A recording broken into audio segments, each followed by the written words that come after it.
자, 아까 우리 그 문제 중에 몇 번이었죠? 그게? 응? 10번? 10번에서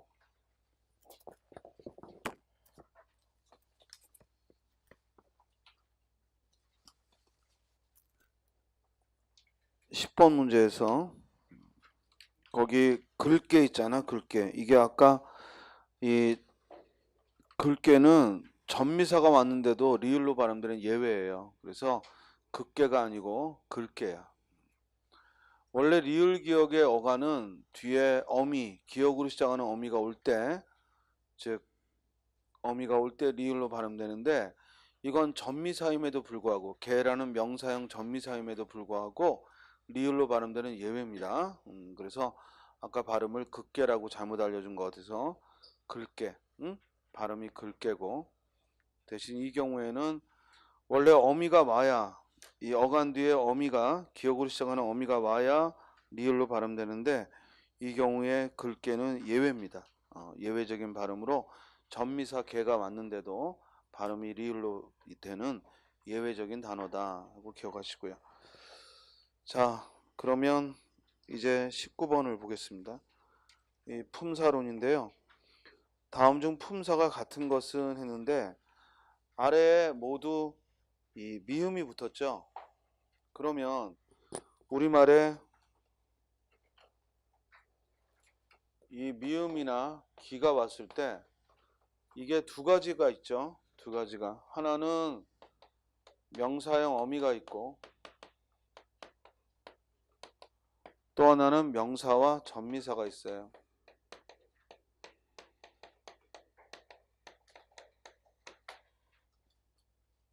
예를 들어 이 낯섦 같은 경우엔 이렇게 생긴 명사가 없기 때문에 이건 굳이 다른 걸 안 봐도 명사형 어미가 붙었고 형용사다 이렇게 이야기를 하겠지만 예를 들어 웃음 이런 경우에는 이걸 그냥 명사로만 볼 수가 없고 이게 명사로 명사와 전미사가 붙은 웃음도 있고 또 그는 껄껄 웃음 하고 이렇게 끝나면 그때는 명사형 어미가 온 거란 말이야. 그러니까 이런 경우에는 반드시 이 앞을 봐서 이게 그대로 용언으로서 웃다라는 동사를 유지하는지 서술성을 유지해서 이게 동사인지 아니면 완전히 명사로 즉 품사가 바뀐 건지 이걸 구별해야죠.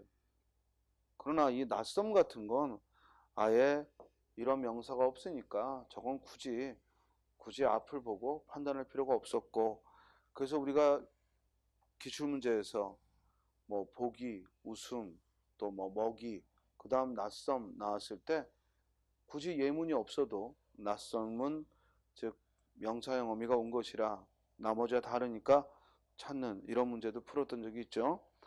그런데 이런 웃음 같은 경우에 또 뭐 보기 같은 경우에 이게 무조건 이 낱말만 보고 품사를 말할 수는 없고 그때는 반드시 앞을 보고 이게 서술성이 있는지 즉 호응하는 말이 있는지를 보고 호응하는 말이 있어서 보다라는 뜻이 살아있다면 그건 그대로 동사고 그리고 그때의 기는 명사형 어미가 온 거고 반면에 이게 호응하는 말이 없이 그대로 명사로서만 사용되면 그때는 전미사 기가 온 것이고 품사는 명사가 되죠.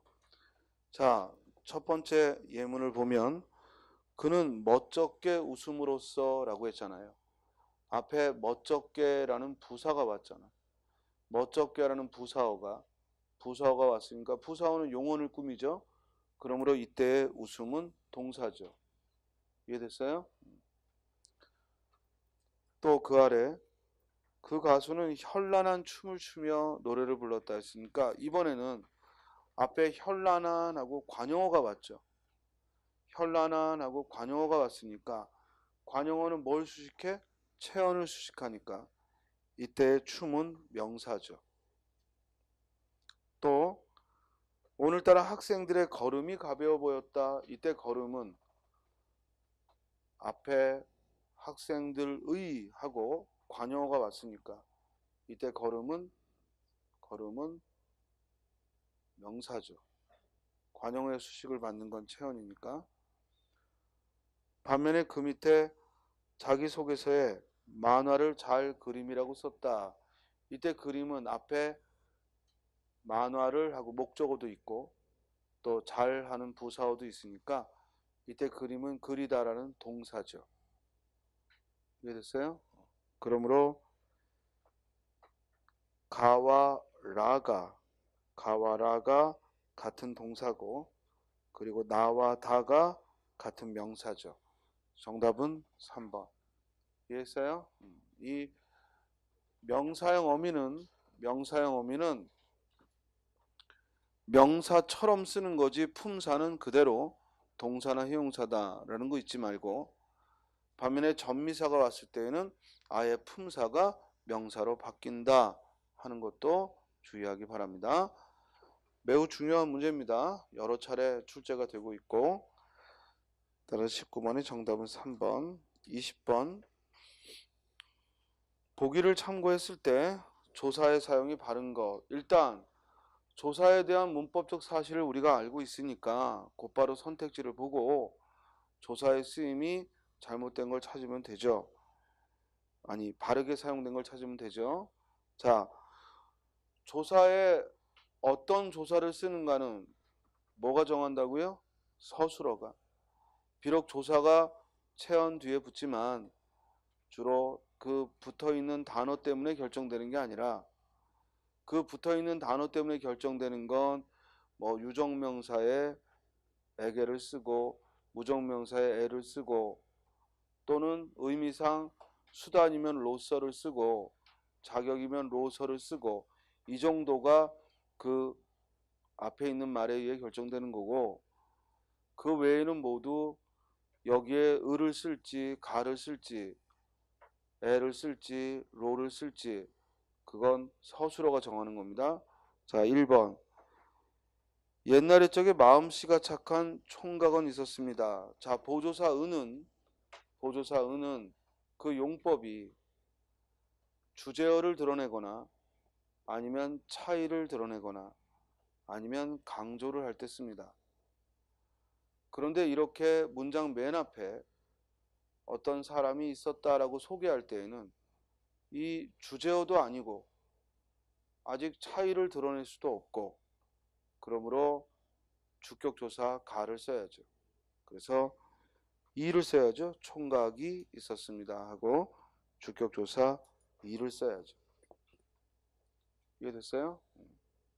그 다음 은느는 주격조사가 아닙니다. 은느는 보조사죠.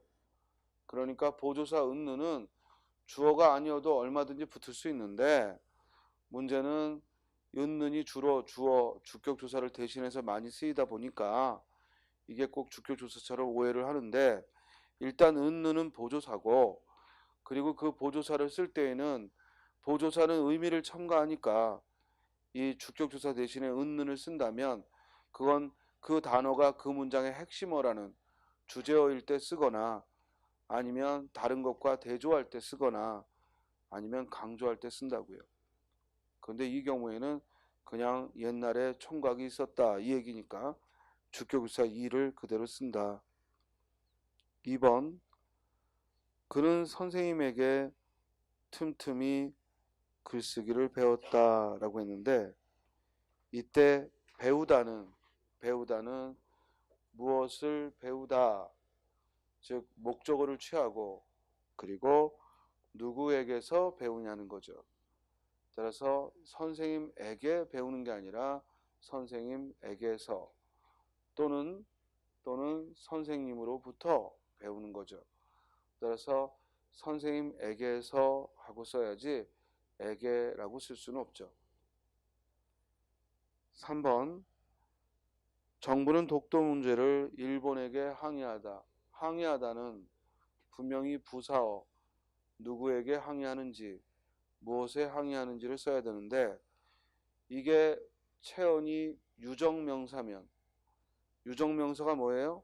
사람이나 동물이면 에게를 쓰는 것이고, 그 체언이 무정명사면 사물이나 식물이면 에를 써야죠.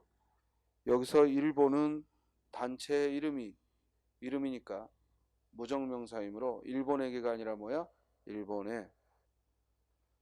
그 다음 가르치는 일로서 밥을 먹기란 정말 어렵구나. 이때 로서는 수단의 부사격 조사고 로서는 자격의 부사격 조사이기 때문에 의미상 이게 수단인가 자격인가를 판단해야죠. 뒤에 밥을 먹는데 무엇으로 밥을 먹느냐, 그 방법이 뭐라는 거야? 가르치는 일로 밥을 먹는다는 얘기니까 수단의 로서가 맞죠. 자격의 로서가 올 일은 없죠. 정답은 4번. 자, 본문을 봅니다. 조사의 사용. 먼저 대조의 의미를 지니는 보조사 은느는 주격사 이 가와는 쓰임이 다르다. 이때 은느는 대조만이 아니라 아까 말한 대로 주제어를 제시하거나 강조해 줄 때도 사용이 되기 때문에 은는의 사용은 매우 다양합니다. 그래서 보조사 중에서도 특히 은는과 같은 걸 우리가 표별 보조사라고 불러요. 이렇게 차이를 드러내는 걸 표별 보조사, 반면에 공통된 걸 드러내는 건 뭐라고 하지? 협수 보조사. 그러므로 표별 보조사의 대표적인 게 은는이므로 반드시 은는은 국어사전에서 한 번 더 그 예들을 어떤 경우에 은는을 쓰는지 한 번 더 꼭 복습하기 바랍니다. 다음 4번 동작이나 행동 등이 연유하는 곳을 나타내는 부사격유사 서를 함부로 빼고 사용하면 안 된다. 이에 해당하는 게 이제 2번의 예문인데, 즉 이 부사격유사 서는 주로 어떤 행동이 연유하는 것, 그러니까 선생님에게서 배우는 거죠. 이럴 때 이 서를 빼버리면 이때 선생님에게는 지향점이 돼버리기 때문에 우리가 서를 꼭 넣어서 에게서 하고 써줘야 하죠. 또 에게는 유정물에 쓰이고 에는 무정물에 사용하니까 1번이라는 무정명사 뒤에는 에를 써야 했던 거고, 뭐뭐로서는 자격을, 그리고 뭐뭐로서는 수단을 사용하는 예로서 적절하게 4번에 예문이 나온 겁니다. 자, 우리 보조사에서 공통점을 말하는 걸 협수보조사라 했고 차이점을 말하는 걸 표별보조사라 했습니다. 우리말에서 이 협수보조사에 사용되는 대표적인 게 바로 도죠. 너도 밥 먹었니? 즉 공통점을 말한다고. 그래서 이 도나 또는 마다, 사람마다, 즉 우산을 들었다, 공통점을 말하는 것. 그리고 까지. 그래서 너까지, 즉 우리 팀이다, 이렇게 공통점을 말할 때, 그래서 도나 마다나 까지나 그리고 라와 합쳐서 뭐뭐라도, 그래서 너라도 내 생각과 같을 거야, 이럴 때 이렇게 공통점을 말하는 걸 우리가 협수보조사라 하고, 대부분의 보조사 은, 는, 뭐 만, 또 이런 단어들은 즉 표별보조사, 차이점을 말하는 겁니다. 자, 문제는 보조사에 해당하는 것과 이 격조사에 해당하는 것을 여러분들이 헷갈리는 이유는 부사격 조사 때문에 그래요. 사실은 다른 격조사는 형태가 분명하기 때문에, 그리고 몇 개 안 되기 때문에 구별이 쉽지. 자, 격조사에서 주격조사에 뭐가 있어? 이, 가가 있고, 높이면은 깨서를 쓰고, 단체에는 에서를 쓰고, 그리고 둘이, 셋이 이런 경우에는 서를 쓰고, 그 다음 목적격조사에는 을, 을이 있고, 그리고 복격조사에는 되다 아니다 앞에 이, 가가 오고, 그리고 관형격조사에는 의가 있고, 그리고 서술격조사에는 이다가 있죠. 근데 문제는 이 부사격조사야. 부사격조사는 그래서 좀 암기를 해두는 게 필요하다고 그랬어. 에로 시작하는 말, 에, 에게, 에서. 로로 시작하는 말, 로, 로서, 로써. 그리고 와, 그리고 보다, 그리고 처럼. 부사격 조사입니다. 그리고 만큼. 그래서 에로와 보다, 처럼, 만큼. 이는 부사격 조사예요. 처럼과 만큼은 보조사 아닙니다. 부사격 조사입니다. 그래서 부사격 조사는 외워두는 게 좋겠다. 에로와 보다, 처럼, 만큼.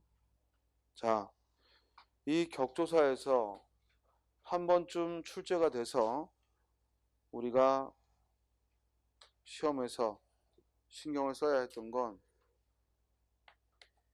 이 가가 주격조사인지 아니면 복격조사인지. 이건 문장 성분의 종류를 물을 때와 서로 연결돼 가지고 조사 중 이게 주격조사인지 복격조사인지 이걸 구별하는 방법은 얘가 복격조사라면 바로 뒤에 뭐가 온다? 되다나 아니다가 온다. 다음 두 번째는 이 목적격조사 을을이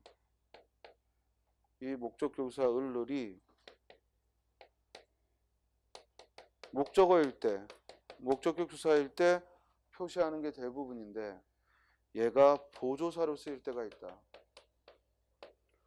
보조사로 쓰이는 을은 당연히 목적어가 아니라는 거지.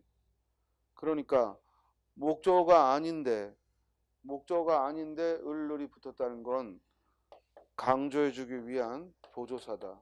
이걸 또 기억해야 돼. 목적어가 아닌데도 불구하고 을이 쓰였다면 그건 틀린 게 아니라 강조해주기 위해 일부러 쓴 거다라는 거야. 그 다음 격조사에서 많이 묻는 건 세 번째가 아까 얘기했던 에서가 얘가 부사격 조사가 아니라 주격 조사로 사용이 될 때가 있기 때문에, 즉 이것이 원래 부사격 조사인데 주격 조사로도 사용되는 경우가 있기 때문에 주의하자는 거고, 당연히 얘가 주격 조사로 사용됐다는 얘기는 주어 뒤에 에서가 붙었을 때, 그리고 그 주어가 하필이면 뭐일 때? 단체 명사일 때 에서가 주격 조사로 쓰일 수 있다는 얘기입니다. 그 다음 네 번째는 이 와죠. 우리말의 이 와가 얘도 부사격 조사 와가 있지만 일단은 접속 조사가 있단 말이에요. 얘도 그래서 시험에서 이 와가 부사격 조사인지 접속 조사인지를 묻는 거야. 와가 접속 조사라면 앞에도 체언, 뒤에도 체언이 와야 돼. 앞에도 체언, 뒤에도 체언이 와야 그래야 비로소 즉 접속 조사고, 만약에 앞에가 체언인데 뒤에가 체언이 아니라면 이건 무조건 부사격 조사지. 또 하나 조심할 건 뒤에 체언이 왔는데도 부사격 조사일 때가 있어요. 그건 어떤 경우냐면 이 접속 조사로서의 체언은 이 둘이 뭐야? 동류의 같은 종류의 체언이 와야 돼. 얘도 사람이면 얘도 사람. 이해돼요? 얘가 과일이면 얘도 과일. 동류의 종류가 올 때 그때 접속 조사다라는 거예요. 그리고 또 하나 시험에서 접속 조사의 종류 중 일반적으로 문장에는 와, 과밖에 없어요. 그런데 구어체, 우리가 일상적인 대화에서 구어체에 쓸 때에는 너랑 나랑 랑이라는 표현, 그리고 사과하고 귤하고 하고라는 이 접속 조사가 있다는 걸 또한 주의해야 돼.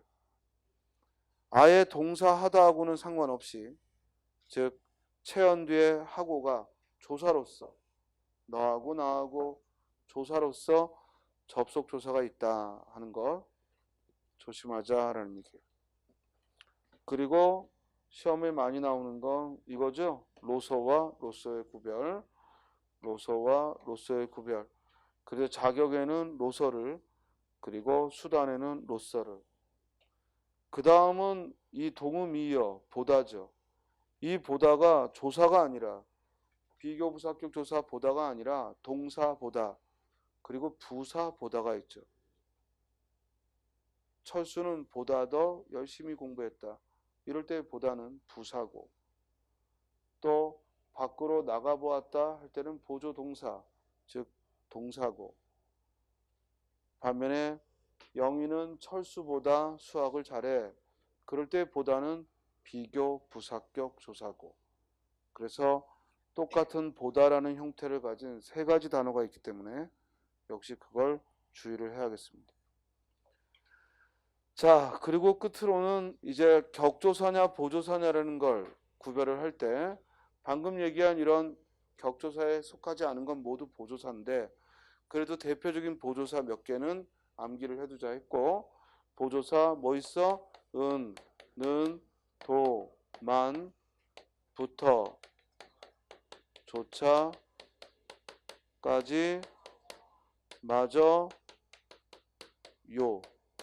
그래서 문장 맨 끝에 오는 요는 높임의 보조사죠. 그래서 시험 문제에 밑줄 친 요의 품사는 하고 나왔죠. 따라서 맨 끝에 오는 요는 보조사다. 알겠죠? 자, 조사의 사용은 주의를 해야겠습니다.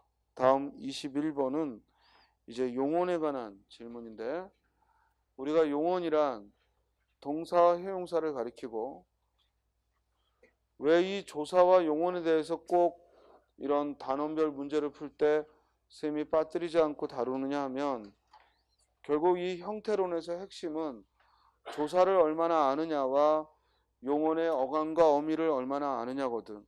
그래서 용언이라는 이 품사를 기능상 분류했을 때, 용언이라는 것은 어간과 선어말 어미, 그리고 어말 어미로,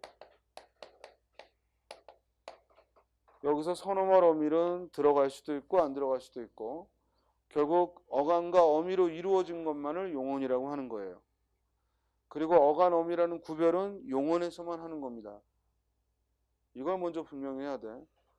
우리말에는 이 용언이라고 부르는 동사 형용사만이 어간 어미를 취하고, 설령 이다라는 서술격 조사가 어미를 취해서 이고, 이니, 이며 하고 변하더라도 서술격 조사의 이는 어간이라고 부르지 않습니다. 그래서 어미가 붙어 이다, 이고, 이니 하고 활용하더라도 그 활용된 결과 그대로 이다가 서술격 조사고 이고가 서술격 조사지, 절대로 형태소로 어간 어미를 나누지 않아. 무조건 변한다고 해서 용언이라고 말하는 게 아니라, 변하는 건 가변어라고 부르는 거야. 그래서 가변어에는 이 용언과 서술격 조사가 들어가는 것이고, 어간 어미라는 구별을 하는 용언은 동사와 형용사만이 해당된다는 거지. 알겠어요? 그래서 이런 설명, 예를 들어 그는 친척이고 형제이고, 이런 문장이 있을 때 이 이고는 분명히 연결어미 고가 들어갔어. 알겠어요? 연결어미 고가 쓰였다는 말은 맞는 말이야. 무슨 말인지 알겠죠? 그러나 그 이를 어간이라고 부르는 건 틀린 말이고, 그래서 이고는 연결어미 고가 붙은, 즉 서술격 조사다, 이렇게 말해야 맞는 말이고. 알겠어요? 그러니까 사실은 이게 문법 학자들도 상당히 모순된 표현이야. 왜냐? 어미라는 말을 썼다면 어간이라고 불러야 되는데, 서술격 조사는 어미를 취하는데도 불구하고 그 이를 어간이라고 안 본다는 것. 그래서 학자들 중에는 이 서술교사를 용언과 똑같이 그냥 어간어미라고 부르자 이렇게 말하는 사람이 많은데, 그렇게 되면 뭐가 또 문제냐면 서술교사 이에는 뜻이 아무것도 없단 말이야. 그렇기 때문에 원래 어간은 뭐 해야 돼? 실질 형태소이면서 의존 형태소야. 그런데 서술교사 이는 아무런 뜻이 없어. 그렇기 때문에 이걸 어간이라고 부르기에도 모순되는 거예요. 그래서 우리말의 이 서술교사는 아주 애매한 놈이야. 활용을 하기 때문에 용언이라고 불러야겠는데 어간어미로는 나눌 수 없는. 그래서 항상 이 서술교사를 설명할 때에는 모순된 말이 들어갈 수밖에 없어. 그러니까 여러분들이 분명히 어간어미로 나누는 건 용언이라고 했는데, 어떤 문법을 설명하면서 서술교사 이다를 설명하는데 어미 다가 붙어서 즉 이다라는 서술교사를 이룬다. 그러면 어미가 들어갔다면 어간이란 말이 나와야 되는데 그런 말도 없이 형태가 서술교사라고 말하니까 이게 좀 애매할 테지만 그거는 편법이야. 그러니까 정확히 말하면 이때 이고는 품사가 뭐라고? 통째로 서술교 조사야. 이해돼요? 다만 이 서술교 조사는 활용을 한다고. 활용. 변한다고. 그래서 가변어라고 불러. 그렇기 때문에 우리말에서 변하려면 어미가 들어가야 되는데, 그래서 이 서술교사 이다가 어미 고가 들어가서 활용한 거야. 그렇지만 절대로 형태소는 이와 고로 나누지 않는다. 분명히 이야기합니다. 서술교사는 분명히 어미가 붙어서 활용을 해. 그러나 어간이라고 말하지 않기 때문에 용언이 아니고 그냥 가변어일 뿐이고, 그리고 형태소도 나누지 않는다. 뭔 소리인지 알겠죠? 자, 반면에 이 용언, 즉 용언은 어간과 어미로 이루어지는데, 우리말의 용언은 동작을 말하는 동사와 가다, 동사와 그리고 성질, 상태를 말하는 형용사, 예쁘다, 형용사가 있다고. 그러면 이 선어머러미와 어머러미가 와서 얘가 변한다고. 가고, 가니, 가면, 갔다, 간다, 가셨다. 이렇게 변하는 걸 뭐라고 부른다고? 이렇게 변하는 걸 뭐라고 불러요? 활용한다 라고 얘기하는 거예요. 활용한다. 그래서 가가 어간이고 어미 고가, 가가 어간이고 어미 니가. 그런데 이 갔다에서는 이제 가가 어간이고 그리고 선어머러미 아시, 그리고 어마러미 다가.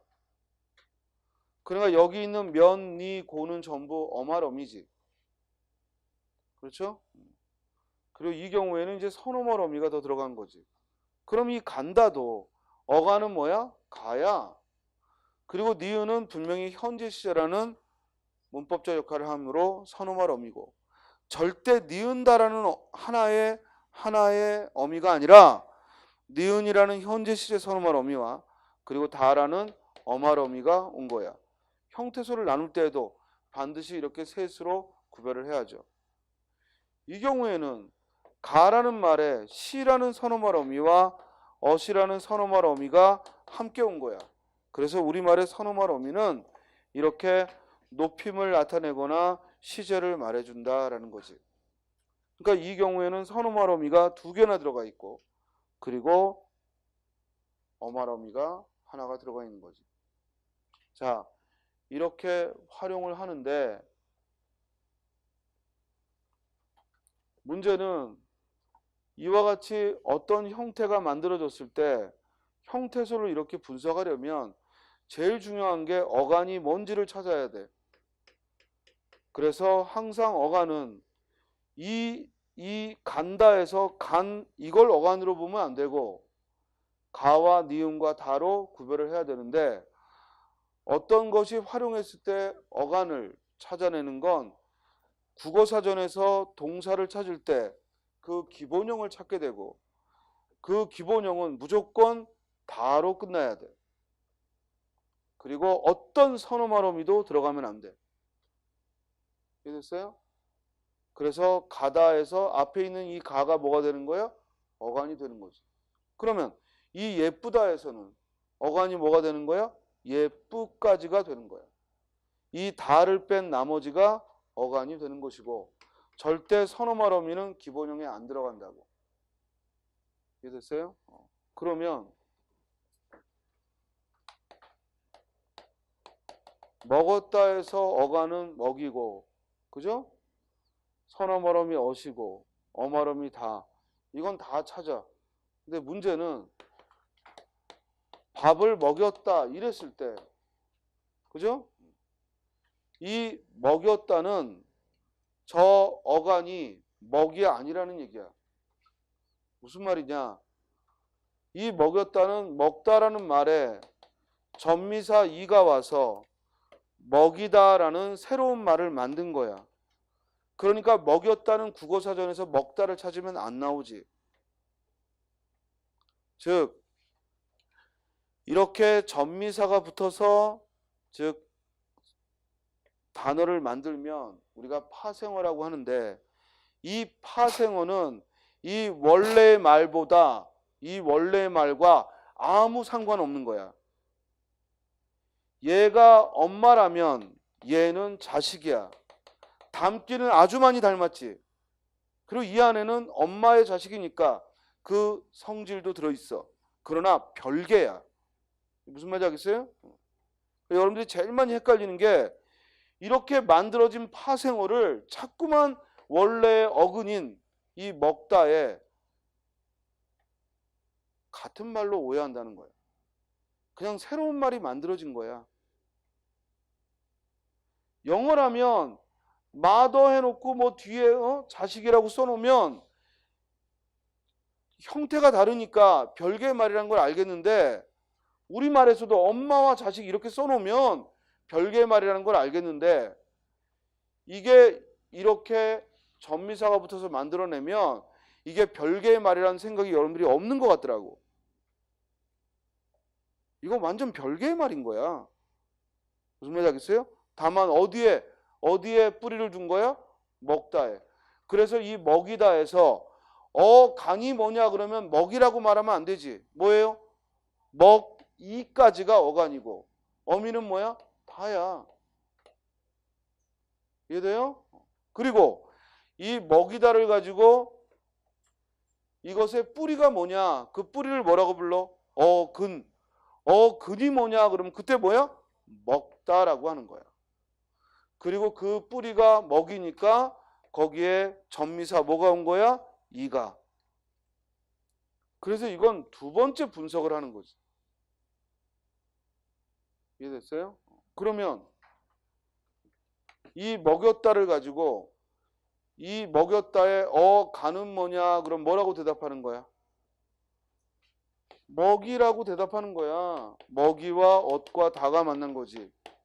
그렇죠? 그 다음에 이 어간을 다시 살펴봤더니 얘가 먹다에서 나온 자식이야. 그러니까 엄마가 뭐냐라고 물어보는 거야. 그 엄마를 뭐라고 불러? 어근. 그러면 뭐라고 대답하는 거야? 먹다가 엄마다라고 대답하는 거야. 이해돼요? 그리고 그 어근에 상대되는 말이 뭐라고? 접사. 그러니까 이 어근이라는 말은 언제만 써먹는 거야? 자식들에게만 써먹는 거야. 접사가 없을 때에는 그냥 엄마와 엄마야. 이해돼요? 그냥 어근과 어근. 무슨 말인지 알겠지? 그러나 이 전미사가 붙으면 그때는 자식이야. 그걸 우리는 뭐라고 하냐면 파생어라고 부르는 거야. 그러니까 파생어를 가리켜서 얘 엄마가 뭐냐 이렇게 묻는데 거기다 대고 어간을 대답하면 안 된다 이거지. 이걸 먼저 분명히 하라고. 그래서 어간과 어미라는 구별과 어근과 접사는 별개의 말이다. 이걸 먼저 분명히 해야 돼. 그리고 다시 어미는 어미는 예를 들어 먹다가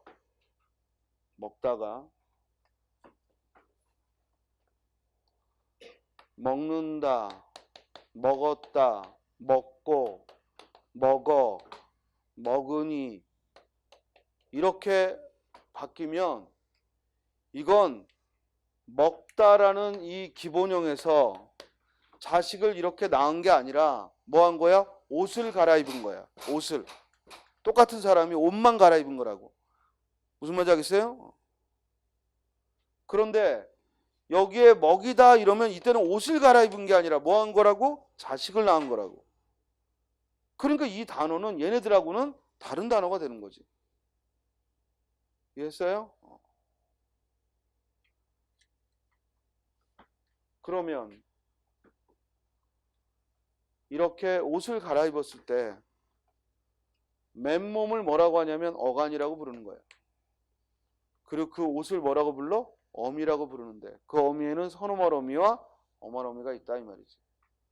그리고 선어말 어미는 시제를 말하는 것과 높임을 말하는 게 있고 이제 문제는 이 어말 어미가 문제야. 이게 옷이 바뀌는 거니까 어떤 장소에 가느냐에 따라서 거기에 맞는 옷을 입어야지. 이해돼요? 파티에 가면 파티복을 입어야지. 파티에 갔는데 수영복을 입을 수는 없잖아. 이해돼요? 무슨 말인지 알겠어요?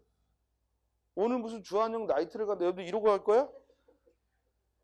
이러면 안 들여보내요. 알겠어요? 따라서 그 장소에 어울리는 옷을 입어야 돼. 그러니까 이제 얘가 문장이 끝난다. 그럼 이건 어떤 장소에 간 거야? 문장이 끝난 거야. 그럼 거기에 오는 어미를 종결어미라고 부르는 거고. 그죠? 얘가 도서관에 갔어. 그럼 또 다른 장소에 간 거야. 그죠? 그러면 연결어미라고 부르는 거고. 됐습니까? 이번엔 얘가 가면무도회를 간 거야. 본인을 감추고. 됐어요? 그럼 뭐라고 불러? 전성어미라고 부르는 거야. 이해돼? 그러니까 이 셋은 옷을 갈아입은 거야. 그리고 이 옷을 갈아입는 이 어말어미는 세 종류가 있는 거지. 종결어미, 연결어미, 전성어미. 전성어미는 가면을 쓴 거라고 그랬어. 그러니까 무슨 말이냐면 원래의 모습을 감추고 잠시 명사처럼 쓰거나 잠시 관형사처럼 쓰거나 잠시 부사처럼 쓰게 하는 거야. 연결어미는 이 뒤에 다른 문장을, 다른 단어를 말 그대로 연결해 주는 거고. 종결어미는 여기서 뭐야? 끝난 거야. 반드시 이 뒤에는 더 이상의 문장이 없어야지. 다른 문장이 올 수 있지. 여기서 문장이 끝난 거야. 그렇죠? 그래서 이 종결어미는 그 종류에 따라 뭘 나누는 거야? 예를 들어 먹다를 가지고 나는 밥을 먹는다 그러면 일반적인 진수를 말한 거니까 뭐라고 불러? 평서형 종결어미. 그걸 평서문이라고 하는 거야. 밥 먹었니? 그럼 뭐야? 의문형 종결어미. 밥 먹었구나? 그럼 뭐야? 감탄형 종결어미. 밥 먹어라? 그럼 뭐야? 명령형 종결어미. 밥 먹자? 그럼 뭐야? 청유형 종결어미. 따라서 종결어미의 종류에 따라서 뭐가 정해져? 문장의 종류가 정해지는 거예요. 자, 연결어미는 뒤에 다른 문장을 이어주는 거야. 그래서 뒤에 같은 자격의 문장을 이어주면 대등적 연결어미라고 하는 거고, 뒤에 따라오는 이 똘마니 따라오는 다른 문장을 이어주면 종속적 연결어미라고 하는 거고. 그죠? 반면에 도와주는 시종을 데리고 다니면 그건 보조적 연결어미라고 하는 거야. 그래서 이 보조적 연결어미는 앞에 오는 용언을 뭐라고 불러? 본용언. 뒤에 오는 용언을 뭐라고 불러요? 보조용언이라고 부르는 거야. 그 다음 이 전성어미는 가면을 썼다고 그랬잖아. 따라서 이 전성어미에는 분명히 얘는 동사 아니면 형용사인데 잠시 명사처럼 보이게 한 거야. 그래서 이걸 명사형 전성어미. 그 가면에는 두 가지 뭐 있어? 미음과 기가. 그 다음 얘를 잠시 관형사처럼 다른 걸 꾸며주게 하면 관형형 전성어미. 이것도 두 개밖에 없지? 뭐하고 뭐? 니은과 리을. 그리고 잠시 부사어처럼 만들어주는 부사형 전성어미. 이건 하나밖에 없어. 뭐예요? 개. 그러니까 꽃이 아름답게 피었다 그러면 절대 품사가 바뀐 게 아니라 잠시 부사어처럼 썼지만 품사는 그대로 뭐야? 형용사고. 알겠어요? 자, 그래서 이 종결어미, 연결어미, 전성음에 대한 이해가 있어야 돼. 그래야지만 이 용언에 대한 설명을 할 때 알아먹는다고. 그리고 또 전미사가 붙어서 이루어진 그런 단어와 아예 전미사 없이 어근, 즉 그 원래의 말만 이루어진 게 별개의 말이라는 거. 완전히 다른 건 아니겠지. 그래서 스님이 엄마와 자식이라는 표현을 썼어. 알겠어요? 그렇지만 이 둘은 똑같은 게 아니라는 거. 이걸 분명히 의식해야 돼. 그래야지 우리가 형태소를 나눌 때 먼저 용어는 무조건 어간과 어미로 나누는 거야. 근데 혹시 그 어간이 엄마가 아니고 자식인지, 즉 전미사나 접두사가 온 건지 그걸 보는 거지. 그러니까 아까 먹였다라고 했을 때 이 먹었다와 헷갈리면 안 되는 게 먹였다는 별개의 말인 거지. 그럴 때 먹였다를 형태소 나눌 때에는 처음부터 먹과 이와 이렇게 나누는 게 아니라 기본기를 따르라고. 기본기. 용어를 형태소 나눌 때는 뭐와 뭐로 나눠? 일단 어간과 어미로 나눈다고. 그러니까 먹이다, 먹이와 엇과 다로 나누고 그런 다음 다시 그 어간을 살펴보라고. 여기에 혹시 자식놈이 들어있는지. 알겠어요? 그러면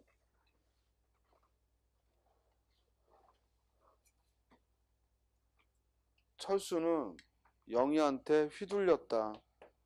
늘 영희한테 휘둘렸다. 자, 이 휘둘렸다는 어간이 뭐예요?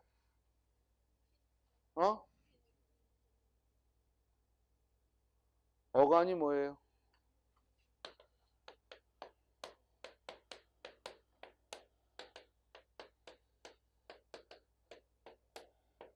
뭐예요?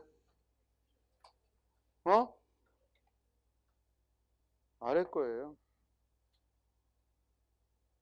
아래 거. 철수는 영희에게 휘둘렸다라고 문장을 말했잖아. 휘둘렀다가 아니라. 이해돼요? 그럼 이 휘둘리다는 어디서 온 말이야? 휘두르다에서 온 말이야. 이해돼?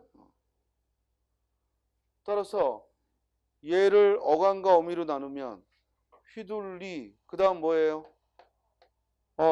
그 다음 뭐예요? 다. 자, 다시 얘를 봤더니 앞에도 두르다라는 말에 앞에도 휘가 붙었고 두르다가 둘리라고 바뀌었으니까 앞에는 휘라는 접두사가 그리고 모태가 되는 어미는 뭐야? 두르다고 그리고 뒤에 뭐가 온 거야? 리가 온 거야. 이해돼요? 그냥 형태소가 3개나 되는 거지. 이 어간 하나에. 따라서 요새는 이런 걸 형태소 문제를 낸단 말이에요. 그렇기 때문에 반드시 처음부터 다 분석을 한다고 생각하지 말고 일단은 처음에는 뭐와 뭐로 나눠?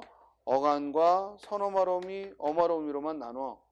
그 다음에 이제 혹시 어간이 즉 어근 혼자가 아니라 접사가 맞는지. 알겠어요?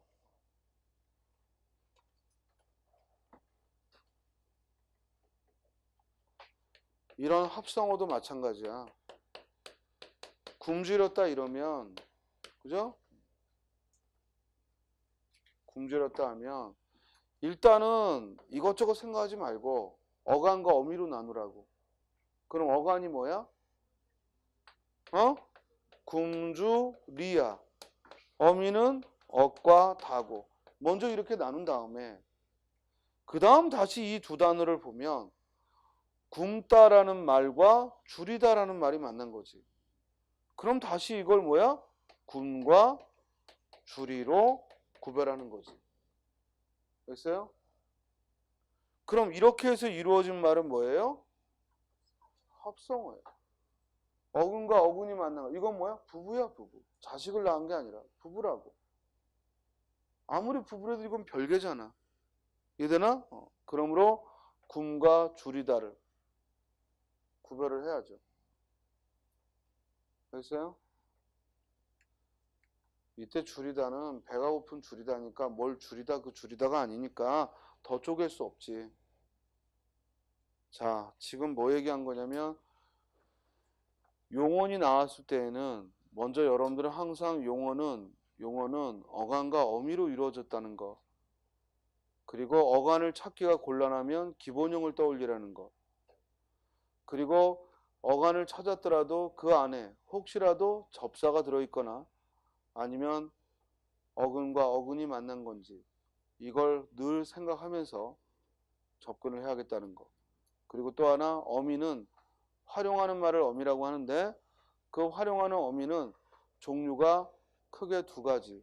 선어말 어미와 어말 어미가 있고 그 중에서도 활용이 주도되는 건 어말 어미야. 근데 그 어말 어미는 다시 또 세 종류가 있다. 즉 종결 어미와 연결 어미와 전성 어미가 있다. 다시 또 종결 어미는 의미에 따라서 5가지로 그리고 연결 어미는 3가지로 전성 어미가 3가지로 나누어진다. 이렇게 적어도 용언에 대해서는 확실하게 한 번 더 기본서를 보고 선생님 설명을 떠올리면서 접근을 해두라 이런 얘기입니다. 알겠습니까? 오늘 여기까지 하겠습니다.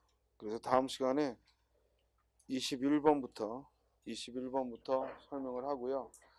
그리고 지금 내일은 오주라 쉬고요. 다음 주에는 설이라 우리 문제반은 안 합니다. 그리고 이론반은 그대로 수업을 하고 2월달 개강을 하고 문제반은 이번 주부터 출발을 했기 때문에 4주가 모두 나와요.